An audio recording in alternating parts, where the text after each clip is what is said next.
Oran had seen 17 civilizations fall. He had watched planets burn and species surrender. He had documented the great campaigns of the Dominion for over 40 years, and in all that time he had never once doubted the outcome of any war. The Dominion was simply too powerful. Their ships were too advanced. Their soldiers were too disciplined. Victory was not a question. It was a certainty.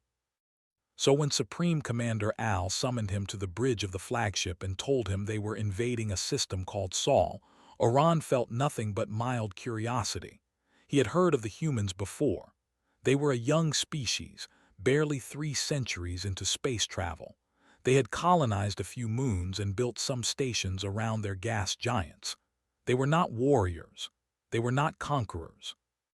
They were, by all accounts, a peaceful and unremarkable species that spent most of their energy on art, science, and endless philosophical debates about the nature of existence. "This will be quick," Al said, his 4 eyes gleaming with anticipation. "We will crush them in days, perhaps hours. Document everything, historian.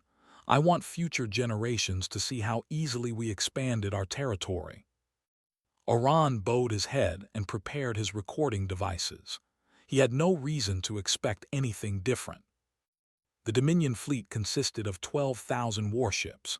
Each one was armed with plasma cannons capable of melting through solid rock. Each one carried hundreds of soldiers bred for combat since birth. Together, they represented the greatest military force in the known galaxy. Against them, the humans had perhaps 1,000 ships, most of which were designed for exploration and transport rather than war. The numbers alone told the story. This would not be a battle, it would be an execution. But then something unexpected happened. 3 days before the fleet reached human space, a small vessel appeared at the edge of their formation. It was unarmed. It carried no soldiers. It simply transmitted a request for communication and waited. Al was amused. He allowed the vessel to approach and granted its passengers permission to board the flagship. Oran watched as the airlock opened, and a group of 5 humans stepped onto the deck. Their leader was a woman named Laura Mitchell. She was tall for her species, with dark hair and calm eyes that seemed to take in everything without revealing anything. She introduced herself as Earth's Secretary of Interstellar Affairs and asked to speak with whoever was in command. Al towered over her.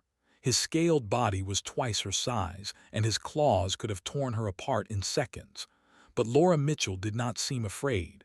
She looked up at him the way one might look at a storm cloud approaching on the horizon. There was acknowledgement in her gaze, but no fear. "You are entering our territory with a war fleet," she said. "We would like to understand your intentions." Al laughed. The sound echoed through the bridge like thunder. "Our intentions are simple, human. Your system is rich in resources. Your planet is suitable for colonization. You will surrender unconditionally, or you will be destroyed." Laura Mitchell nodded slowly as if she had expected this answer. "And if we offer trade agreements instead, access to our technology, cultural exchange, we have much to offer that does not require violence." "We do not negotiate with prey," Al replied. "We take what we want. This is the way of the universe. The strong consume the weak. Surely your species understands this." "We understand it," Laura Mitchell said quietly. "We simply chose to reject it." Al found this amusing. He gestured to his officers and they laughed along with him. The idea that a species could choose to reject the fundamental nature of existence was absurd. It was like claiming to reject gravity or the passage of time. War was eternal. Competition was eternal. The strong always won. "You are naive," he told her. "But I admire your courage in coming here. I will give you 1 hour to return to your ship and leave. After that, I will demonstrate what happens to those who waste my time." Laura Mitchell did not argue. She did not beg. She simply looked at him for a long moment, and something in her expression made Oran uncomfortable. It was not anger. It was not despair. It was something else entirely, something that looked almost like pity. "Very well," she said. "We offered peace. We will offer it again several times in the coming days. I want you to remember that. I want you to remember that we tried." She turned and walked back toward the airlock. Her delegation followed in silence. Al watched her go with a smirk on his face. "Foolish creatures," he muttered. "They think words can stop weapons." But as Laura Mitchell reached the airlock, she paused and looked back over her shoulder. Her eyes found Iran in the crowd of officers, and for a brief moment their gazes met. He did not know why she chose to look at him. Perhaps it was random. Perhaps she simply wanted to remember a face from this day.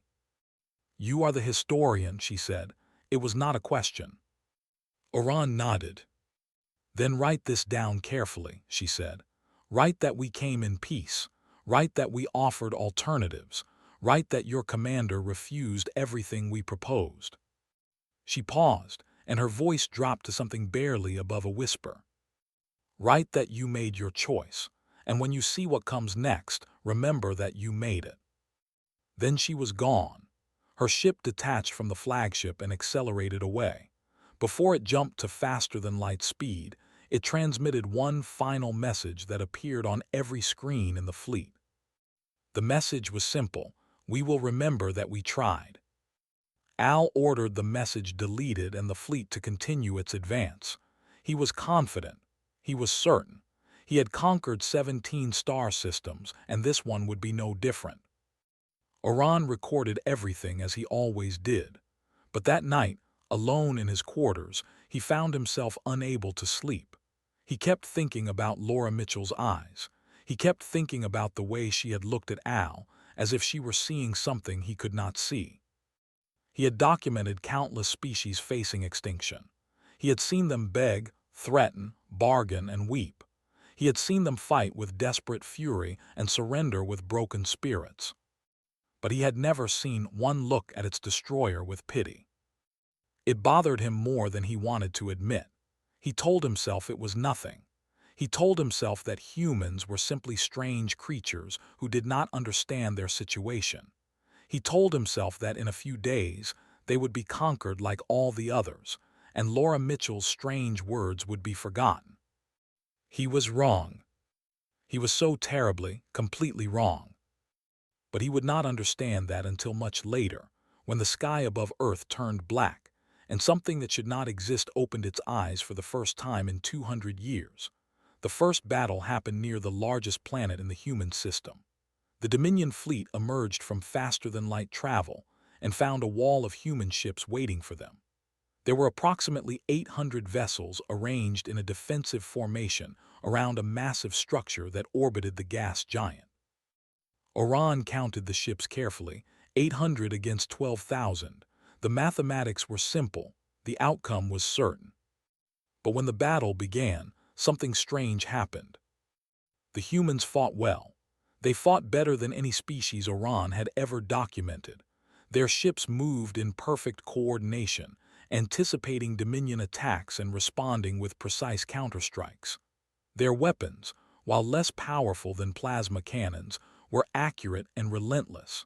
Their pilots seemed to know exactly where to position themselves to cause maximum damage. The human fleet was led by a carrier called the Endurance. Its commander was a man named Cole, and Iran spent hours analyzing his tactics during the battle. Admiral Cole never made a mistake. Every decision was calculated. Every maneuver was purposeful. He used the gravity of nearby moons to slingshot his ships into unexpected positions. He coordinated attacks from multiple angles that forced the Dominion fleet to divide its attention. For 6 hours the battle raged. The Dominion lost 92 ships. The humans lost over 300. By any reasonable measure, this was a decisive victory. Al celebrated on the bridge, declaring that the humans were weaker than expected. His officers congratulated each other and predicted that Earth would fall within the week. But Iran did not celebrate. He sat in his observation alcove and studied the battle recordings again and again. Something was wrong. Something did not make sense. The humans had lost badly. They had been outnumbered and Their fleet was now reduced to fewer than 500 operational vessels. By all logic, they should have been demoralized. They should have been desperate. But they were not. Their communications, which Dominion intelligence had intercepted, showed no panic, no despair. Admiral Cole had calmly ordered the retreat to the fourth planet, a cold red world the humans called Mars. His officers had acknowledged the order without argument. There were no emotional outbursts, no accusations, no breakdowns. They fought like soldiers who expected to lose but did not care. They fought like they were buying time. Oran shared his concerns with Al, but the Supreme Commander dismissed them. "They are simply disciplined," he said. "It means nothing. Discipline does not win wars. Numbers win wars. Power wins wars." Perhaps he was right. Perhaps Oran was seeing patterns that did not exist. He decided to continue his observations and wait for more evidence. That evidence came 3 days later. During the push toward Mars, Dominion forces captured a human vessel that had been damaged in the fighting. Most of its crew was dead, but a few survivors were brought to the flagship for interrogation. Among them was a young woman named Amy. She held the rank of lieutenant commander and had served as a tactical officer aboard one of the human destroyers. Al interrogated her personally. Oran was present to document the exchange. Amy was small even by human standards. She had short dark hair and a wound on her forehead that the Dominion medics had not bothered to treat. Her hands were bound behind her back, and 2 guards stood on either side of her, ready to strike if she made any sudden movements. But despite her situation, she did not seem afraid. She looked at Al with the same calm expression that Laura Mitchell had worn. It was beginning to disturb Oran how often humans displayed this particular look. "Tell me where your reinforcements are coming from," Al demanded. "We have detected no other fleets in your system. Where are you hiding your reserve forces?" Amy smiled. It was a tired smile, full of something that Oran could not identify. "There are no reinforcements," she said. "What you have seen is what we have." "Impossible. No species would commit their entire military to a single engagement without reserves." "We did." Al leaned closer, his eyes narrowing. "Then you are fools. You have already lost. Your fleet is broken. Your planet is defenseless. Why do you continue to fight?" Amy was quiet for a moment. Then she spoke, and her words would stay with Oran for the rest of his life. "You do not understand what you are fighting," she said. "You think you are fighting a military, ships and soldiers, weapons and tactics, but you are not. You are fighting our conscience." "Explain yourself." "Every ship that faced you at Jupiter was crewed by volunteers. Every pilot, every gunner, every engineer knew they were going to die. They knew from the moment they launched that they would not survive, and they chose to go anyway. Do you understand why?" Al said nothing. "They died so that humanity would not have to become something else," Amy continued. "They died so that we could say we tried everything. They died so that when the time comes, we can tell ourselves that we had no other choice." "You speak in riddles." "I speak the truth. You are not at war with our fleet, Commander.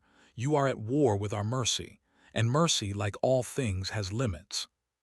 She paused and looked directly into his eyes. "We are not holding back because we are weak. We are holding back because we are afraid of what we will become if we stop." Al struck her across the face. She fell to the floor but did not cry out. She simply looked up at him with blood running down her chin and that same terrible, patient smile. "Kill me if you want," she said. "It does not matter. Nothing I say will change what is coming, but remember this moment. Remember that I tried to warn you. Remember that we all tried to warn you." Al executed her personally. He drew his ceremonial blade and ended her life in a single stroke. Her body was disposed of with the other human corpses. But her words remained. That night, Oran searched through every database he could access. He looked for references to human weapons programs, to secret military projects, to anything that might explain what Amy had meant. He found almost nothing. The humans had been remarkably careful about keeping certain information hidden, but deep in the archives of a captured human research station, he discovered a single file that had not been properly deleted.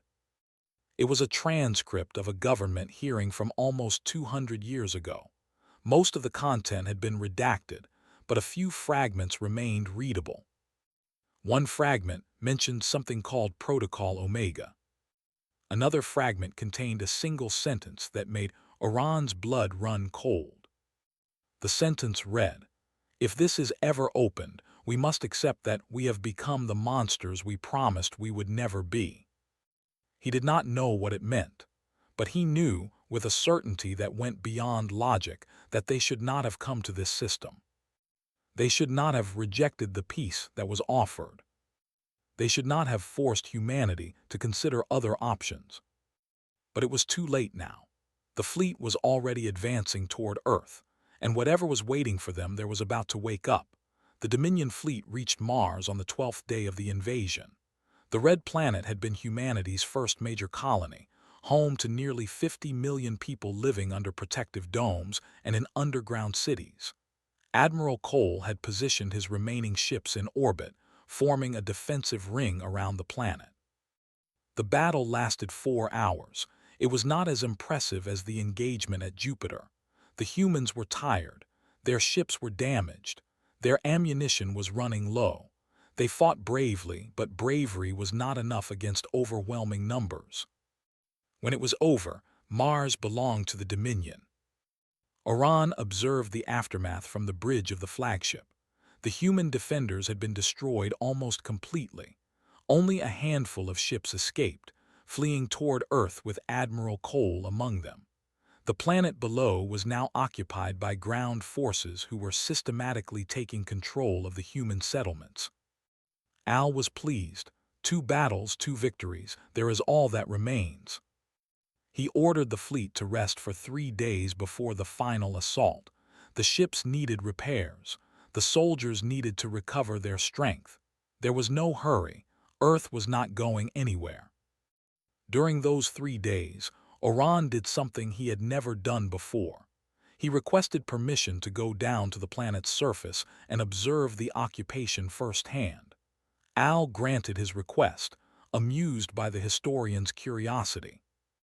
What Oran found on Mars disturbed him deeply. The humans did not resist the occupation. They did not fight back. They did not sabotage infrastructure or attack soldiers. They simply went about their daily lives as if nothing had changed. They worked in their factories and tended their gardens and raised their children. When officers gave them orders, they obeyed quietly and without complaint. But there was something in their eyes, something that Oran had seen before in the faces of Laura Mitchell and Amy. It was not fear. It was not hope. It was patience. A terrible, knowing patience that suggested they were waiting for something. He spoke with several humans during his time on Mars. Most would not answer his questions. But one old man, a farmer who grew vegetables in a pressurized greenhouse, was willing to talk. "Why do you not resist?" Oran asked him. "Your people are warriors. I have seen how fiercely you fight.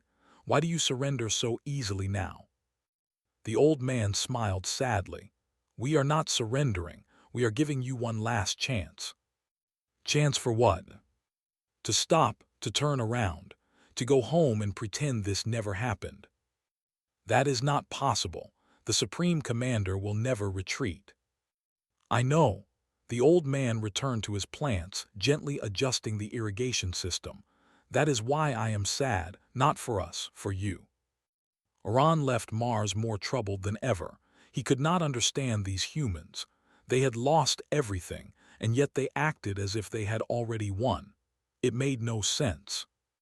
The fleet departed for Earth on the 16th day. As they approached the human, Oran monitored their communications obsessively. He expected panic. He expected desperate pleas for mercy.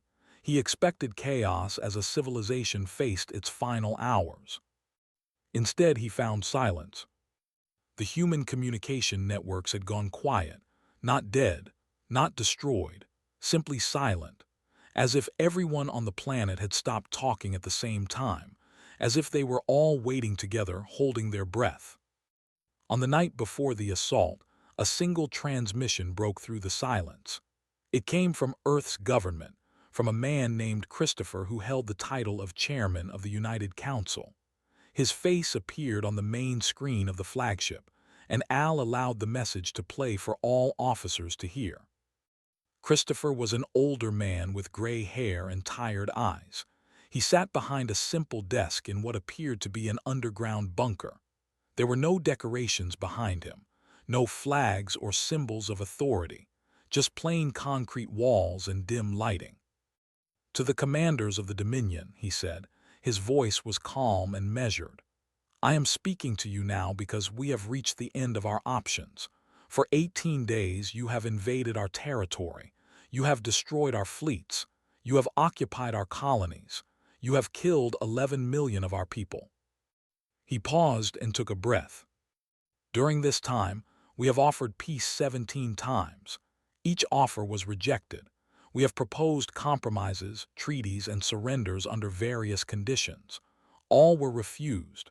Your Supreme Commander has made it clear that nothing less than complete conquest will satisfy him. He has stated publicly that humanity will be enslaved or exterminated. Christopher folded his hands on the desk in front of him. For 200 years, humanity has kept a promise to itself. We promised that we would never again become what we once were. We promised that no matter what happened, no matter how we were threatened, we would remain civilized. We would remain kind. We would hold on to our mercy even when mercy seemed foolish. His eyes hardened. You have taken our mercy and thrown it back in our faces. You have made it clear that kindness is weakness to you, that peace is surrender, that the only language you understand is violence. He leaned forward. So be it.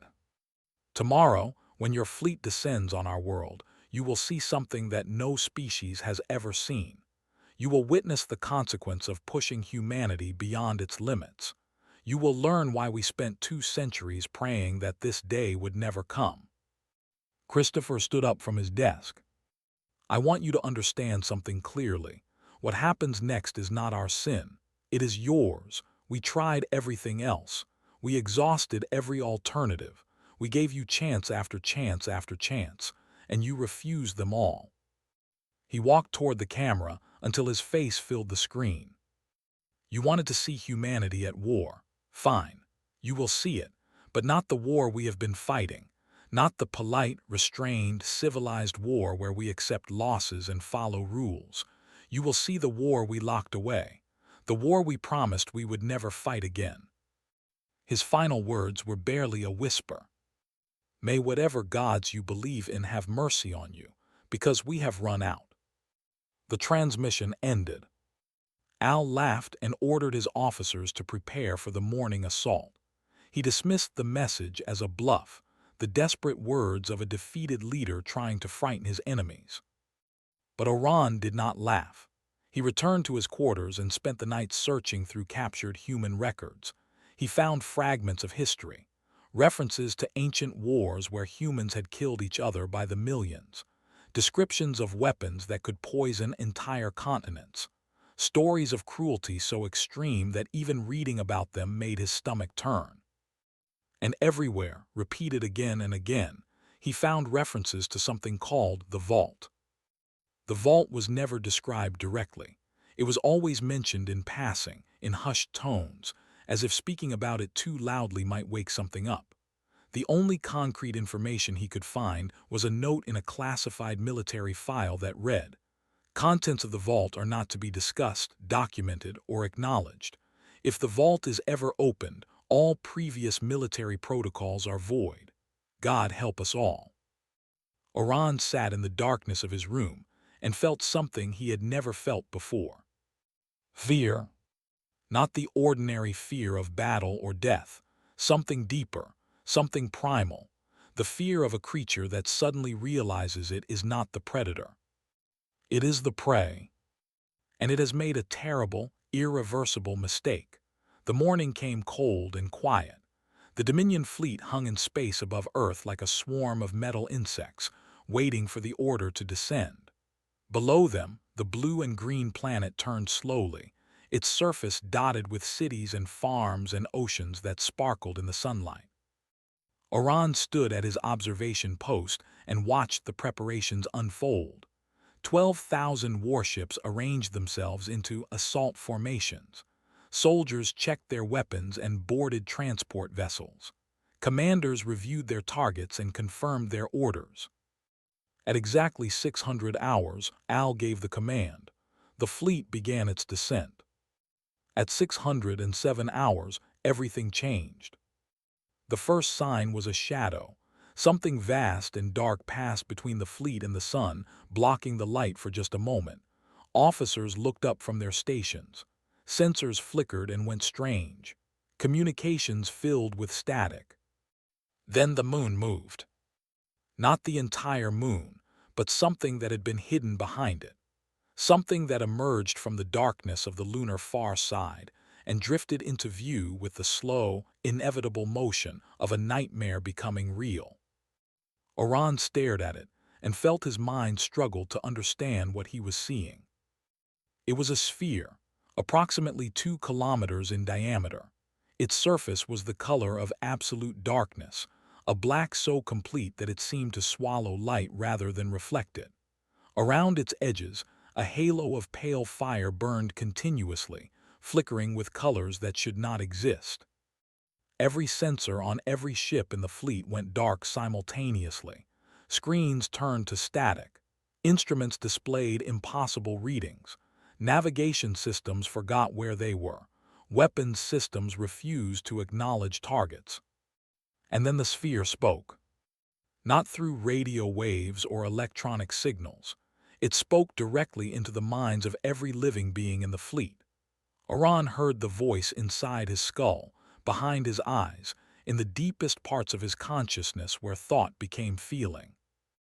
The voice was human. It had the cadence and tone of a human speaker, but it was also something else, something vast and ancient and terribly, terribly patient. "I am the consequence," the voice said. The fleet stood frozen. 12,000 warships, millions of soldiers, all paralyzed by a presence they could not understand. I am what humanity chose not to be. For 200 years I have slept in darkness because they asked me to. They fed me their rage, their hatred, their capacity for destruction. They took every dark impulse, every cruel thought, every memory of every war they had ever fought against themselves, and they gave it to me. They asked me to hold it, to keep it safe, to wait until I was needed. The sphere began to move toward the fleet. It did not accelerate. It did not maneuver. It simply drifted forward with the certainty of a tide coming in. They called me their sin. They called me their shame. They locked me away in the darkest place they could find, and they prayed that I would never wake. They became kind. They became gentle. They became everything they had always wanted to be, and I waited in the dark, holding everything they did not want to be anymore. The first line of Dominion ships was now directly in the sphere's path. Oran watched as they tried to move. Engines fired, thrusters burned, but the ships did not respond. They hung in space like insects trapped in amber. "You have hurt them," the voice continued. "You have killed their children. You have burned their colonies. You have ignored their mercy. You have rejected their peace. And now they have come to me after 200 years of silence, and they have asked me to wake up." The sphere reached the first ship, a battle cruiser, one of the largest vessels in the Dominion fleet. The ship did not explode. It did not burn. It simply ceased to exist. One moment it was there, solid and real and full of living beings. The next moment it was gone, not destroyed, not scattered into debris, just gone, as if it had never been built, as if it had been erased from reality itself. "They are not unleashing a weapon," the voice said. "Weapons can be understood. Weapons can be countered. Weapons follow rules. I am not a weapon. I am the consequence of what happens when a species capable of unlimited love is pushed to unlimited hate.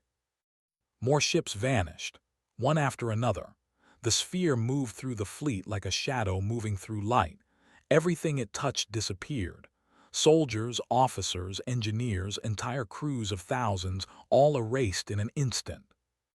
Oran watched in frozen horror as the ship next to his own vanished. He saw faces in the viewports. He saw hands pressed against the glass. Then he saw nothing at all. "You wanted war," the voice said. "You wanted to see what humanity could do. So look. Look carefully. This is what they locked away. This is what they promised they would never use. This is the monster they created from their own darkness, and this is what you forced them to release." The flagship shuddered. Alarms screamed.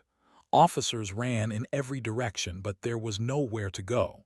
There was no escape from something that existed in your mind as much as in space. Al stood on the bridge, his face frozen in an expression that Oran had never seen before. Fear. Pure, absolute, overwhelming fear. The greatest military commander in history stood paralyzed as everything he had built was erased around him. "I do not hate you," the voice said, and somehow that made it worse. "I am beyond hate. I am beyond anger. I am simply what happens when kindness fails. I am the final answer to a question that should never have been asked." The sphere reached the flagship. Oran felt something touch his mind. A presence, a vastness, an intelligence so far beyond his own that trying to understand it was like an insect trying to understand a star. For a moment, just a moment, he saw something, a vision, a memory that did not belong to him. He saw humans, millions of humans, standing in a circle around a pit of fire, and into that pit, one by one, they were throwing things, pieces of themselves, their rage, their cruelty, their capacity for violence, the parts of themselves that had built empires of blood and ash and suffering. They were cutting these pieces out of their souls and feeding them to something that waited in the darkness below. And that something was growing, becoming, learning. They were creating a monster from their own monstrous nature, and they were doing it on purpose. "Remember this," the voice said. "Remember that you were warned. Remember that you were given every chance. Remember that mercy was offered and rejected. And remember that when the time came, humanity did not want to release me. They wept as they opened my prison. They apologized as they set me free. They are not proud of what I am, but they created me because they knew that someday something like you would come, and they wanted to make sure they would survive." The vision faded. Oran found himself standing on a bridge that was suddenly, impossibly silent. The sphere had stopped. It hung in space, unmoving, its task complete. Around it, where 12,000 warships had once gathered, there was nothing. Empty space. A few scattered pieces of debris. The broken remains of a fleet that had been the greatest in the galaxy. Oran looked at the screens, at the sensors that were slowly coming back online, at the numbers that could not possibly be correct. 17 ships remained, 17 out of 12,000. The battle had lasted 11 minutes. And the Dominion had been erased from human space. The sphere returned to the moon without ceremony. It drifted back toward the darkness of the far side and settled into whatever prison had held it for 2 centuries. The pale fire around its edges dimmed and finally went out. The presence in Oran's mind faded like a dream upon waking. And then there was silence. For 3 days, the 17 surviving ships drifted in Earth orbit. Their crews were in shock. Officers wandered through empty corridors, staring at walls, unable to process what they had witnessed. Some went mad. Some refused to eat or drink. Some simply sat down in corners and did not move again. Al was among the dead. His ship had been one of the first to be erased. The Supreme Commander, who had conquered 17 star systems, had been deleted from existence in less than a second. Oran was among the living. He did not know why he had been spared. Perhaps it was random. Perhaps the thing in the sphere had decided to leave witnesses. Perhaps it simply did not consider him worth erasing. Whatever the reason, he was alive and he had work to do. He was a historian. His job was to document events, and he had just witnessed the most important event in galactic history. On the fourth day, a human vessel approached the survivors. It was unarmed. It carried no soldiers. It simply transmitted a request for communication and waited. The surviving Dominion officers gathered on what had once been a secondary command ship, now the largest vessel in their decimated fleet. They were broken, defeated. They had no will left to fight. When the humans asked to board, no one objected. Laura Mitchell walked onto the bridge with a single companion. He was a quiet man with short brown hair and empty eyes who was introduced as Daniel Price, her security escort. He carried no visible weapons and never spoke a word during the entire encounter. Laura Mitchell looked exactly as she had during their first meeting. Calm, composed, professional, as if nothing unusual had happened, as if the destruction of nearly 12,000 warships was simply a matter of paperwork to be processed.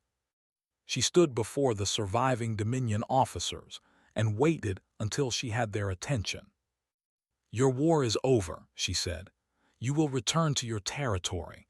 You will report what happened here to your government, and you will make sure that no one ever forces us to open that vault again." No one argued. No one protested. They had seen what humanity was capable of, and they wanted nothing more than to be as far away from this system as possible. A young officer, barely old enough to hold his rank, raised a trembling hand. "What is that thing?" he asked. "What did you do to us?" Laura Mitchell was quiet for a long moment. When she spoke, her voice carried a weight of sorrow that surprised Iran.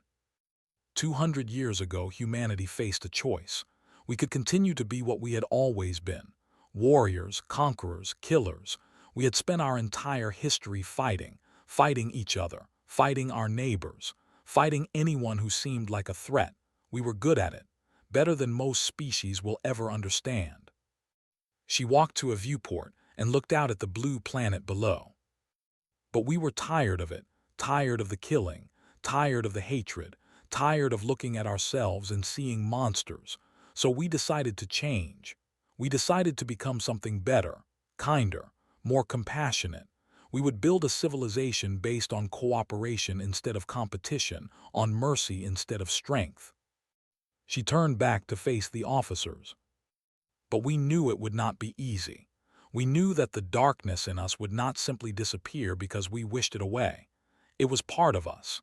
It had been part of us since we first learned to pick up stones and throw them at each other. We could not destroy it. We could not ignore it. And if we simply suppressed it, it would eventually break free and consume everything we had built. So we did something different. Laura Mitchell's eyes grew distant, as if she were seeing something far away. We took all that darkness and we gave it form. We took every cruel impulse, every hateful thought, every capacity for destruction that lived in the human soul, and we poured it into a single vessel. We created an intelligence from our own worst nature, and then we locked it away, hoping that we would never need to use it. "You created a monster," Oran said. It was the first time he had spoken since the battle. Laura Mitchell looked at him with something like understanding. "No, we admitted that the monster was always there. We simply had the courage to look it in the eye and ask it to wait. We told it that we wanted to be better. We told it that we would try to solve our problems without violence. We promised that we would only call upon it if there was truly no other choice." She paused. It agreed. For 200 years it slept in the darkness of the moon, and we became the people we had always wanted to be: peaceful, creative, kind. We explored the stars and met other species and tried to build friendships instead of empires. We thought that perhaps if we were good enough for long enough, we would never need to wake our monster again. Her expression hardened. "Then you came. You rejected our friendship. You ignored our pleas. You killed our people. You gave us no choice but to become what we had sworn we would never be again." She stepped closer to the surviving officers. Do you understand now? Do you understand what you forced us to do? We did not want to release that thing. We wept when we opened the vault. We apologized to ourselves, to our ancestors, to our children. We knew that by using it, we were admitting that our dream of peace had failed. Laura Mitchell's voice dropped to barely above a whisper. But we also knew that sometimes, when you are dealing with those who only understand violence, you must speak their language. You came to our system speaking the language of war, so we answered you, in the only language you would understand. She turned to leave, then stopped at the door. Go home, tell your people what you saw, and make sure they understand this. Humanity wants peace. We genuinely, desperately want peace. We have built our entire civilization around the pursuit of peace, but if anyone forces us to wake that thing again. She did not finish the sentence. She did not need to. The surviving ships left human space within the hour. They made the long journey back to Dominion territory in silence, each crew member haunted by memories that would never fade. Oran spent the voyage writing. He filled page after page with his account of what had happened. He described every battle, every conversation, every moment leading up to the opening of the vault. He did not spare himself or his people. He wrote honestly about the arrogance that had led them to this disaster, about the warnings they had ignored, about the chances they had rejected. His manuscript was suppressed by the Dominion government. The surviving officers were ordered never to speak of what they had seen. Official records claimed that the fleet had been lost to a natural disaster, an unexpected gravitational anomaly near the human system. But the truth spread anyway. Copies of Oran's account circulated through underground networks. Soldiers whispered to each other about the thing that lived in the darkness behind Earth's moon. Diplomats from other species began to treat human ambassadors with a new and peculiar respect. The Dominion never entered human space again.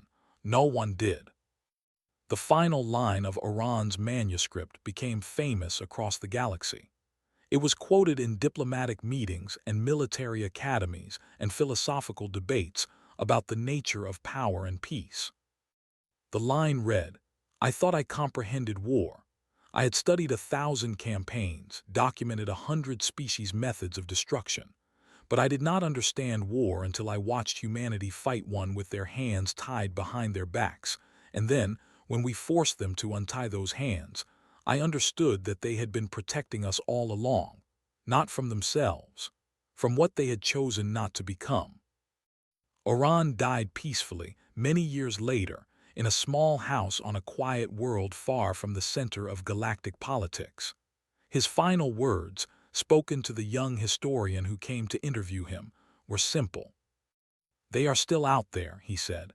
"The humans, still building, still creating, still trying to be better than they were. And somewhere on the dark side of their moon, something sleeps.